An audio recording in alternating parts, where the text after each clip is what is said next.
It's the opening night and they're lighting the lights. The orchestra is tuning to make sure they sound right. It's time to start our show tonight.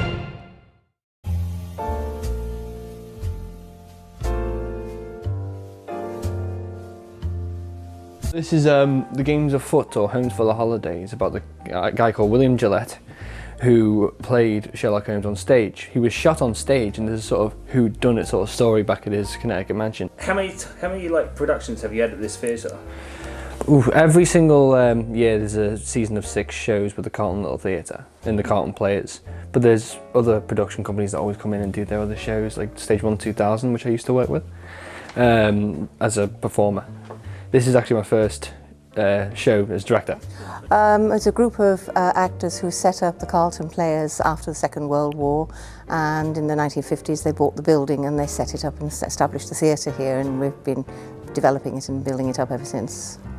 We now have a fully working lift, a lift system, so that people can go down in the small lift to the foyer and then up in the big lift into the auditorium. We've got wheelchair spaces, we've got fully functioning dressing rooms, and we had a big appeal and we put a new lift in to make the theatre accessible to those who needed disabilities, found the stairs difficult because the auditorium is on the first floor. So we put in a lift from the entrance down into the foyer, into the social space and the bar, and then we put a second lift in up from the bar up into the auditorium, and then we took some chairs out and we put chair spaces in. I'm playing Madge Gazelle, and her character is based or inspired on the kind of actresses from the 1930s, 40s, so your kind of screwball comedy style actress, Rosalind Russell, Mae West. So I've adopted you know, their kind of speech patterns for this character, so it's been a lot of fun to play. Brilliant. And how many plays have you done with this theatre already? This is my very first one, so it's my debut. Yeah, so I'm a latecomer to acting, amateur dramatics and whatnot. I only actually started this year in January with a production in Liverpool, and I've seen the auditions for the Carlton Players, so I thought I'd just come along and give it a go. I'm really glad I did, because it's a tremendous amount of fun. Cool. Yeah. So you said it's a lot of fun, so what's fun about working in this theatre? I think the people is the main thing. So they've been a fantastic group of people to work with, really friendly, very inclusive, really welcoming of new people.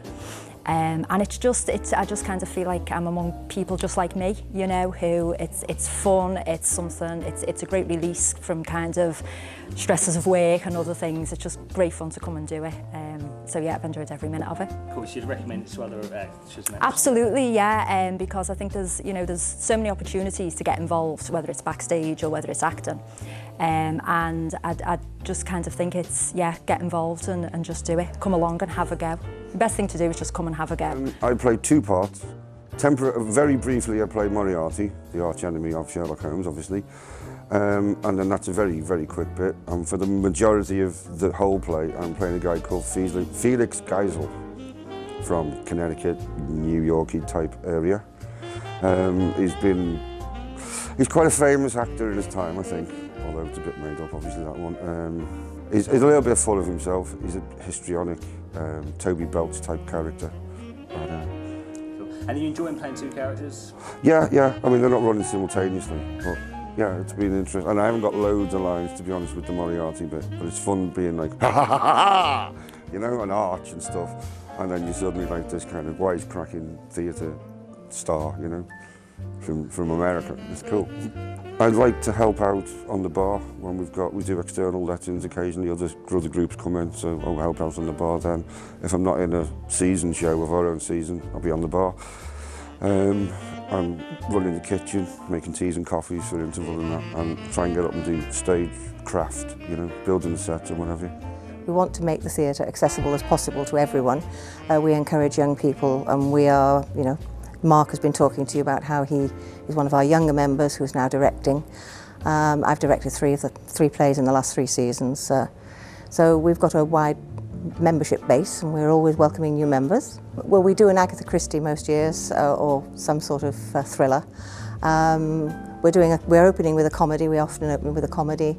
The game's Afoot. We will have a Christmas show in November, followed by a pantomime.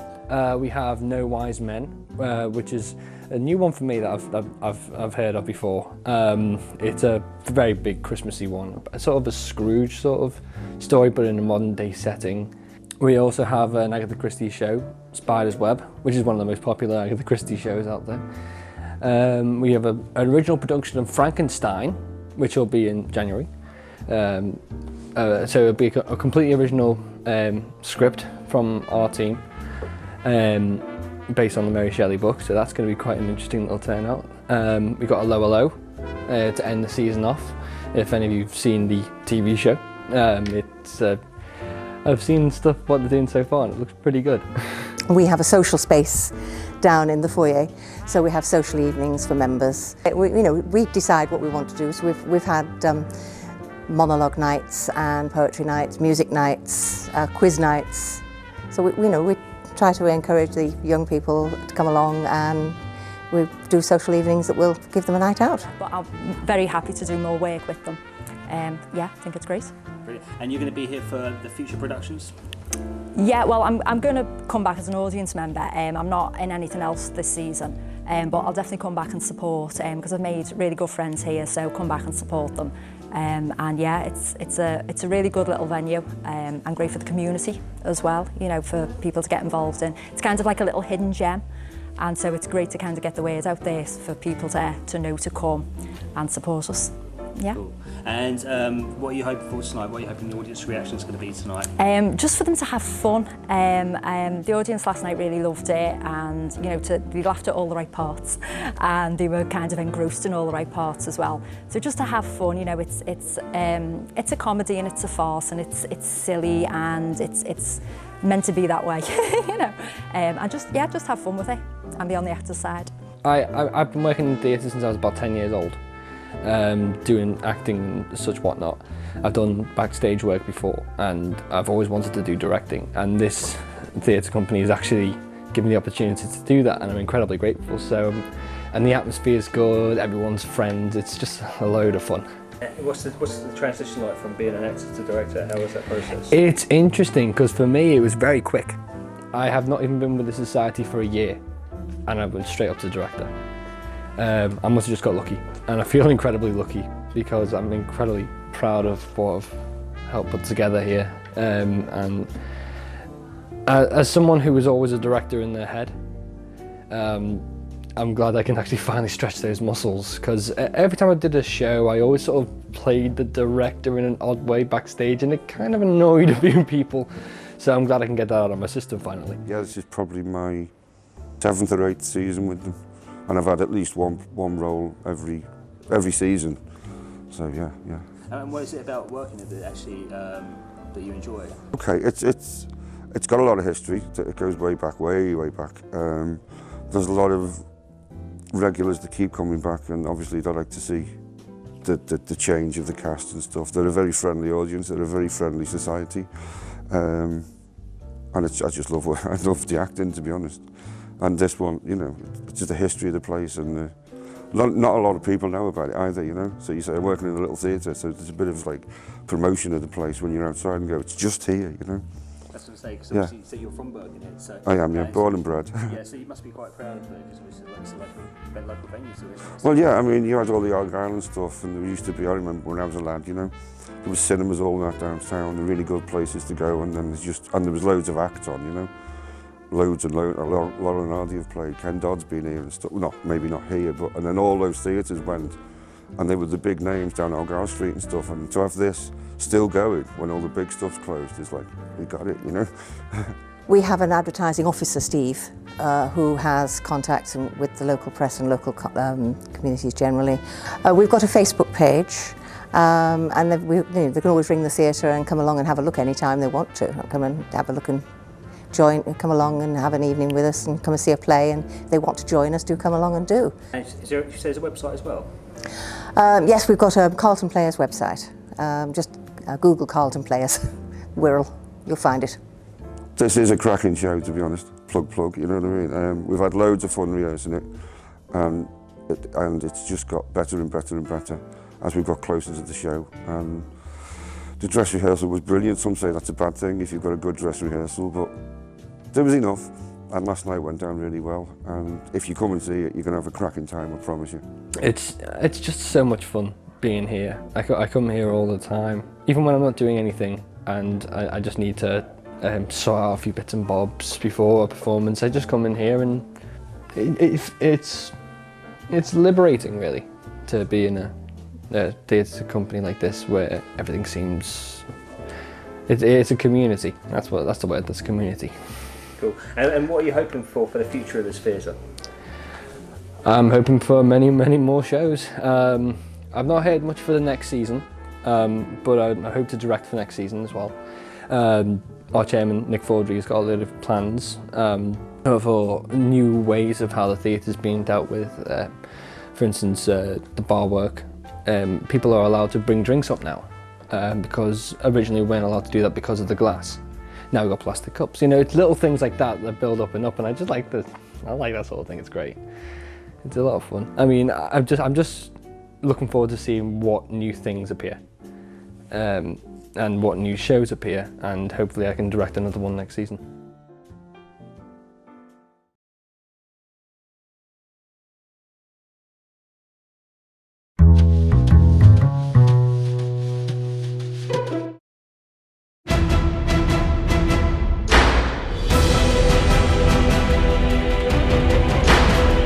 Each week we bring you all of the latest film news. From interviews with filmmakers and actors, to local events, to the new cinema releases.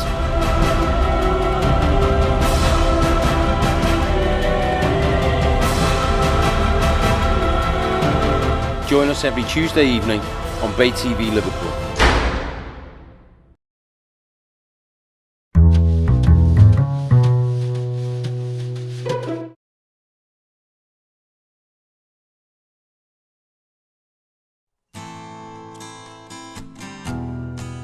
When Irvine received the invitation to join the 1924 Everest expedition, it couldn't have come at a more opportune time.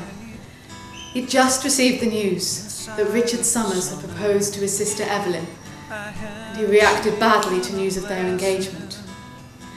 His own personal life was fast becoming a disaster. It's called Ice Picks and Violets, and it's a musical biography of George Mallory and Sandy Irvine, who left from Woodside, Birkenhead in June 1924 to conquer, the greatest and highest mountain in the world, never to return, lost in the clouds of mystery and history. Today, debate still rages whether they made it to the top, and that's why that's what drew me to it, and that's what draws the audiences along. It's there's still it's kind of, this show already is in a quite in-demand show, because we have our own theory of what happened, and it's just as valid as anybody else's, and people are fascinated to hear it. Well, I'm actually the narrator of the piece, so right. I tell the whole story, and Dean sings the songs, and he's even let me, because I have a background in singing, I'm even allowed to join in on one of the songs, so it's not just narrating, it's singing as well. Yeah. And but I tell the story, and it is the story of Mallory and Irvine and their assault on Everest. It was actually Mallory's third go at getting up Everest, and so that's the one we focus on. But it's the only time that he took Irvine, because Irvine was only 22 at the time and a complete novice as far as mountaineering was concerned. But he's also a Birkenhead boy, a local lad, and he went to Birkenhead School. I went to Birkenhead Girls' School, so I kind of feel like we have that in common. And it was Dean's idea to really focus on Sandy Irvine as part of the story, because George Mallory is extremely famous, a very famous mountaineer who was very famous at the time, he was something of a celebrity, and he's very famous still in the world of mountaineering. So most people have heard of Mallory, but not everyone has heard of Sandy Irvine, and they were both lost on the same expedition, doing the same mission to get to the top of Everest.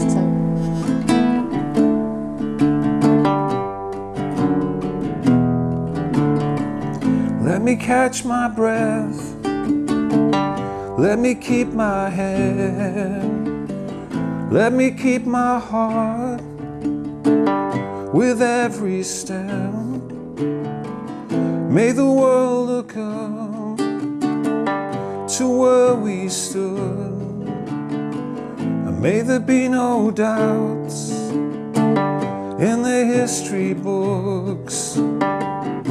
We made our way on Ascension Day, you and me the hard way. What bloom survives under the ice? Whose breath is iron? Whose fingers knives? That loves to rain feels much the same. The crystals form on the words we say. We made our way on Ascension Day, you and me the hard way. Yeah, I directed this myself. With my previous show, like Bullets and Daffodils, we had like Dean Sullivan from Brookside was our director, as well as Christopher Timothy, who was James Herriot, and also Pauline Fleming from Brookside and Coronation Street. And I just sort of I've picked bits up, hopefully anyway, that with working with Jane Hamlet in this one. I just want to see if it was possible to direct someone or to put a production together without bullying someone. There is a form of like directors that I've worked with. I've had this strategic sort of moulding of the actors into what they want, and I'm not saying, but with this, it's been very organic. I didn't really have the piece fully formed, and Jane and myself have workshopped it for 4 or 5 months. And it just grew into what we thought we could produce it, we could perform as a show. Musical theatre was flourishing, and it still is. And then moving into that, it's got its own audience. It's got a ready-made captive audience for whatever you do. Just because you're a theatre production and you're in a theatre, theatre audiences come, and it's great. The songs are great. The songs are lovely, and I love listening to it. I just love rehearsing with it. I mean, as Dean said, we've been workshopping it for months, and there kind of comes a point when you feel quite a bit of ownership of it. You think, oh, this is something that I've done, we've done, and it's really good. We both just love it, and we love the story, and you get really involved in these characters. And we did that when we did the first show. We were backstage and I was saying, God, I hope we don't let George and Sandy down, They start to like become members of your own family, You start to really care about them. And it's been fascinating to find out about their lives. I mean, I'd heard of them because they were local, but I had no idea the incredible people that they were and the things that they did. Mallory fighting at the Somme, and that would be enough for one lifetime. Surviving that, you'd think, okay, I'll just go and live quietly the rest of my life now. But no, he wanted to climb Everest. They were just incredible men, quite inspiring. And to tell that story, it really feels like an honour, to be able to bring them to life for people. And when you get in front of an audience like we did in the Lakes, of people who know a bit about the story anyway, they know a bit about Mallory, they're walkers, they climb mountains themselves, and so to put that story in front of that audience, they get really engaged with it and they love it. Adventure is what life means and what life is for. The next morning, sailing from the port of Liverpool en route to the Himalayas, Irvin really felt that he had nothing to lose.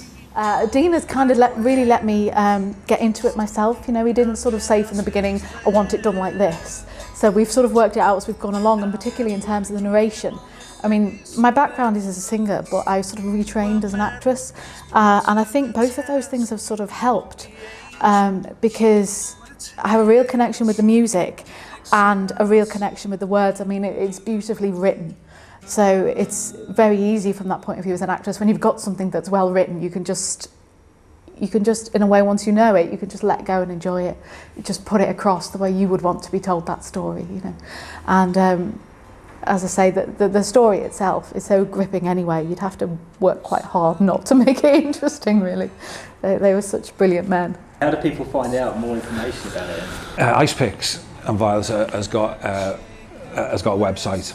Just what's in, put that in, and what's in, and it shares my website, like Dean Johnson, and what's in, and just my like Facebook. You know, all the stuff is posted on there. You know.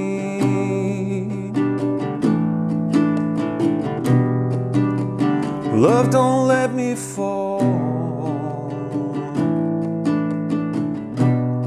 Please, love, don't let me fall. Oh, my love, don't let me fall again. 'Cause we made our way on Ascension Day, you and me, the hard way.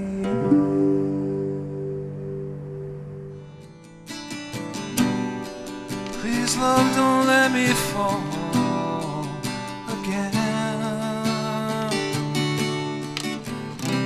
We made our way on Ascension Day, you and me, the hard way.